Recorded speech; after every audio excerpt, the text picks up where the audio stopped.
quinto ano, saudade de vocês. Ai, que saudade das nossas manhãs. Mas, vamos lá. Hoje eu estou aqui para a nossa revisão de história.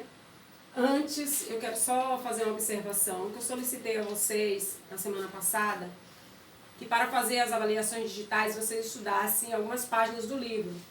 Só que eu deixei de mencionar que as páginas às quais eu me referi são as páginas das avaliações parciais. Porque os conteúdos das avaliações digitais são os mesmos das avaliações parciais. Então, sempre que tiver avaliação digital, revisitem o cronograma e dê uma olhadinha nas páginas as quais já estudamos do livro. E também do caderno, vocês podem estar olhando as atividades que foram feitas pelo caderno. Vamos lá, revisão de história.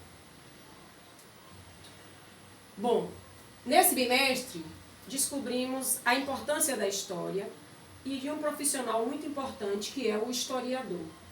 É esse profissional que é responsável por capturar pistas do passado para que venhamos a entender o presente e assim nos organizarmos para o futuro.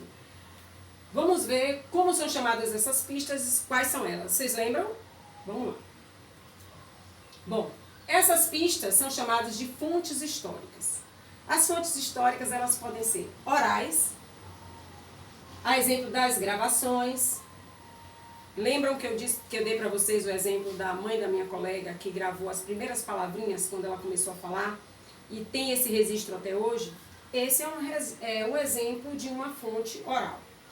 As fontes históricas também elas podem ser materiais, como um brinquedo antigo, uma roupinha de quando vocês eram bebê, que a mãe guarda, o primeiro chocalho, coisas desse tipo. Isso são exemplos de fontes materiais. Essas fontes históricas também podem ser iconográficas. Uma fotografia, uma pintura, uma imagem que tem um significado para vocês, são exemplos de fontes iconográficas. Voltando um pouquinho às fontes orais, deixei de falar para vocês, em relação aos griotes. Estão lembrados que são griotes? Os griotes são contadores de histórias que são de domínio público, porque são histórias que são passadas de geração em geração, e geralmente esse costume é muito ativo, muito forte, tanto no convívio dos indígenas, quanto também em algumas aldeias africanas. Usa-se muito, os griotes o trabalho deles são muito fortes nesses dois grupos, que é de contação de histórias que passam de geração em geração, que é também classificada como uma fonte oral. Vamos ver a seguir. Bom, também estudamos as diferentes formas de marcar o tempo. Ainda falando sobre os indígenas, eles também utilizam-se muito da questão da natureza. Eles buscam muito na natureza para marcar o tempo da colheita, tempo da plantação, daqui a 4 luas, daqui a 5 luas. Então, são exemplos também de formas de marcar o tempo.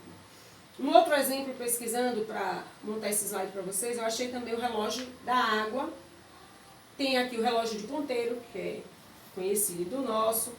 Falamos também sobre a ampulheta, o relógio de pêndulo e o sol, que também é um outro recurso da natureza que é utilizado muito pelos indígenas. Bom, vejam as páginas do livro, não deixem de observar, estudar os exercícios que fizemos em classe. Lembra das nossas aulas lá na sala invertida? Pois é, discutimos, conversamos bastante sobre esses assuntos. E com certeza todos sairão muito bem na avaliação. Um beijo e até a próxima.